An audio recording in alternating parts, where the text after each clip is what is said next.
अलैकुम व रहमतुल्लाहि व बरकातुहू।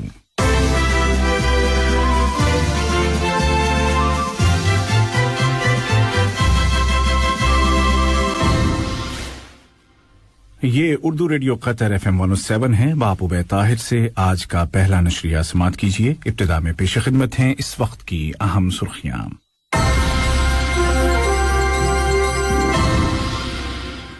साहिब सुमू अमीर शेख तमीम बिन हमद आल थानी ने गजा की बाज़ाबादकारी के लिए $500 मिलियन का अतिया देने की हिदायत जारी की हैं। वजारती कौंसिल ने कोरोना वायरस की वजह से लगाई गई पाबंदियों को उठाने के पहले मरहले के मुतालिक फैसले सादिर कर दिए हैं। और जनूबी सूडान के दारुल हुकूमत जूबा में सूडानी हुकूमत और अवामी तहरीक शमाल के दरमियान मुज़ाकरात हो रहे हैं। इसी तरह ऑस्ट्रिया के दारुल हुकूमत वियना में ईरान के एटमी मुआहदे के बारे में भी बातचीत जारी है। और अब पेश खिदमत है उर्दू रेडियो कतर FM 107 से आज का पहला मुफस्सल नशरिया।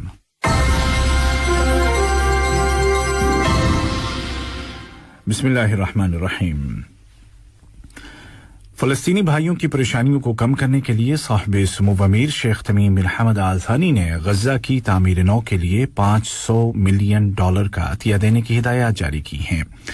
इस रकम से महसूर गजा को इसराइली जारहियतों की वजह से दरपेश माशी चैलेंजों का मुकाबला करने और पब्लिक फैसिलिटीज को दोबारा तामीर करने के लिए बिलखुसूस हेल्थ, एजुकेशन और इलेक्ट्रिसिटी के शोबों में इस्तेमाल किया जाएगा।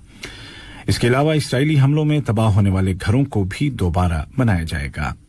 कतर की जानिब से की जाने वाली ये इमदाद कतरी और फलस्तीनी भाइयों के दरमियान कायम बिरादराना रवाबित और फलस्तीनी भाइयों की लगातार मदद और हिमायत के ज़िम्न में है।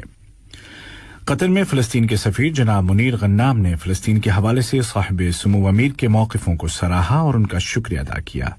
इसी तरह हमास के सियासी दफ्तर के सरबराह जनाब इस्माइल हनिया ने एक अखबारी बयान में इंतहाई शुक्रिया का इजहार किया और फलस्तीनी अवाम के साथ हमेशा, और उन्होंने कहा कि कतर का ये मौक़िफ़ कतरी क़यादत की गैरत, जुर्रत और फलस्तीनी अवाम के साथ हमेशा खड़े रहने की दलील है। जनाब इस्माइल हनिया ने कई बरसों से कतर की जानिब से मिलने वाली इमदाद और हिमायत, बिलखुसूस मुहासरे के दौरान उसकी इमदाद की तारीफ की है। वज़ीर आज़म और वज़ीर दाखिला शेख खालिद बिन खलीफा बिन अब्दुल अज़ीज़ आल थानी की सदारत में कल कैबिनेट का मामूल का हफ्तेवार इजलास बुलाया गया। ये मीटिंग वीडियो कॉन्फ्रेंसिंग टेक्नोलॉजी के जरिए मुनाकिद की गई, जिसके आगाज में वज़ीर सेहत डॉक्टर हनान मोहम्मद अल कुवारी ने मुल्क में कोरोना वायरस के फैलाव को रोकने के लिए नाफिज इक़दामात और ताज़ा सूरत हाल के बारे में तफसीली रिपोर्ट पेश की। काबीना ने supreme council for crisis management की रिपोर्ट की बुनियाद पर और अवाम की सेहत और सलामती को ज़हन में रखते हुए कई फैसले किए हैं, जिनके मुताबिक कल 28 मई 2021 से कुछ पाबंदियां नरम की जा रही हैं। इन फैसलों के मुताबिक कल से बार्बर शॉप्स, ब्यूटी पार्लर्स और हेल्थ क्लब्स वगैरह 30% कैपेसिटी के साथ खोले जा रहे हैं, लेकिन वहां काम करने वालों और वहां आने वालों का फुली वैक्सीनेटेड होना जरूरी है। इसके अलावा पब्लिक ट्रांसपोर्ट के 7 दिन 30% गुंजाइश के साथ शुरू किया जा रहा है।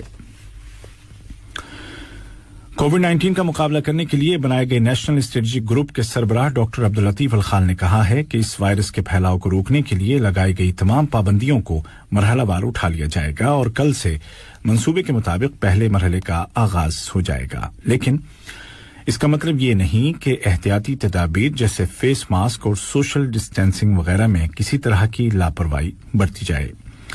डॉक्टर अल खाल ने मजीद कहा कि वैक्सीन लगाने के बाद कुछ साइड इफेक्ट्स हो सकते हैं जो 2 दिनों के अंदर अंदर खत्म हो जाते हैं।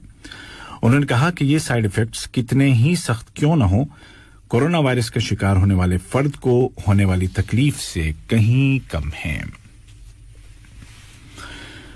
नायब वज़ीर आज़म और वज़ीर ख़ारजा शेख मोहम्मद बिन अब्दुर्रहमान आल थानी और इथियोपिया के वज़ीर ममलिकत बराए उमूर ख़ारजा जनाब रिजवान हुसैन के दरमियान मुलाकात हुई है, जिसके दौरान दोनों मुल्कों के आपसी ताल्लुकात और हॉर्न अफ्रीका कहलाने वाले खित्ते के ताज़ा हालात पर बातचीत की गई।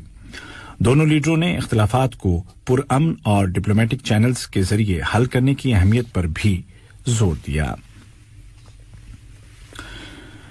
कतरी वज़ारत ख़ारजा में पॉलिसी साजी और मनसूबाबंदी के शोबे के डायरेक्टर सफ़ीर डॉक्टर खालिद फहद अल खातिर ने कहा है कि कतर और अमरीका के दरमियान ताल्लुकात में नुमायां और लॉन्ग लास्टिंग मजबूती देखी जा रही है और इसके नतीजे में खलीज और मिडिल ईस्ट में स्ट्रेटेजिक और माशी दिफाई और सिक्योरिटी प्रायोरिटीज को मुस्तहकम करने में मदद मिली है। ये खबरें आप उर्दू रेडियो कतर FM 107 से सुन रहे हैं। कतर के तरक्याती फंड ने ऐलान किया है कि उसने तरक्की पजीर या डेवलपिंग कंट्रीज में इंसानी और अफजाइशी मंसूबों पर गुज़िश्ता बरस के दौरान $530 मिलियन से ज्यादा रकम खर्च की है। फंड ने सन 2020 की सालाना रिपोर्ट में दुनिया के तरक्की पजीर मुल्कों में तरक्की और इमदाद के हवाले से कतर की कोशिशों का तफसीली जायजा पेश किया। मकबूजा बैतुल मक़दिस में इसराइल के फेडरल कोर्ट ने सलवान कस्बे से फलस्तीनी फैमिलीज को निकालने के मुकदमे पर अपना फैसला पोस्टपोन कर दिया है। यह फैसला इसराइली हुकूमत के मुशीर बराए अदलिया के फैसले के इंतजार में मौखर किया गया है। इस दौरान कोर्ट के बाहर काबिज इसराइली पुलिस और मुजाहिरीन के दरमियान झड़पें होती रहीं। मुजाहिरीन का कहना था कि ये नस्ल कुश पॉलिसी है। दूसरी जानिब अमेरिका के वजीर खारजा एंटोनी ब्लिंकन ने कहा है कि गजा के लिए फौरी इंसानी इमदाद पर काम शुरू हो चुका है। उन्होंने कहा कि अमेरिकी हुकूमत की कोशिश है कि कशीदगी को कम किया जाए और दोबारा भरोसा कायम किया जाए। जमहूरिया जनूबी सूडान के दारुल हुकूमत जूबा में सूडानी हुकूमत और अवामी तहरीक शमाल के दरमियान मुज़ाकरात शुरू हो गए हैं।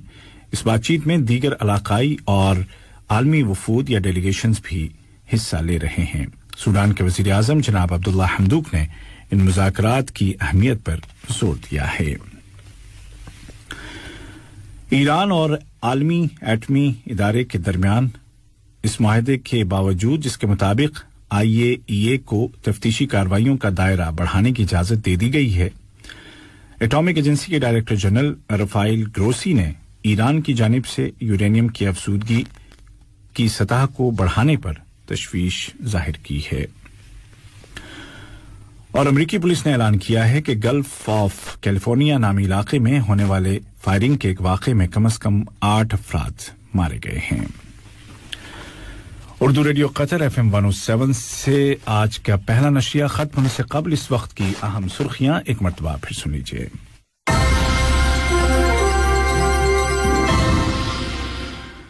साहिब सुमूव अमीर शेख तमीम बिन हमद आल थानी ने गजा की तामीर नौ के लिए $500 मिलियन का अतिया देने की हिदायत जारी की हैं। कतर की वजारती कौंसिल ने कोरोना वायरस की वजह से लगाई गई पाबंदियों को उठाने के पहले मरहले के मुतालिक फैसले सादिर कर दिए हैं। ये मरहला कल 28 मई बरोज़े जुमा शुरू होगा। जनूबी सूडान के दारुल हुकूमत जूबा में सूडानी हुकूमत और अवामी तहरीक शमाल के दरमियान मुज़ाकरात शुरू हो गए हैं। इसी तरह ऑस्ट्रिया के दारुल हुकूमत वियना में ईरान के एटमी मुआहदे के बारे में भी बातचीत जारी है। उर्दू रेडियो कतर FM 107 से आज का पहला मुफस्सल नशरिया अपने इख्तिताम को पहुंचा। हमारा दूसरा बुलेटिन शाम ठीक 7:30 बजे पेश किया जाएगा। आज के इस बुलेटिन को आप तक पहुंचाने में हमारी तकनीकी मुआवनत की मोहम्मद सलामा ने।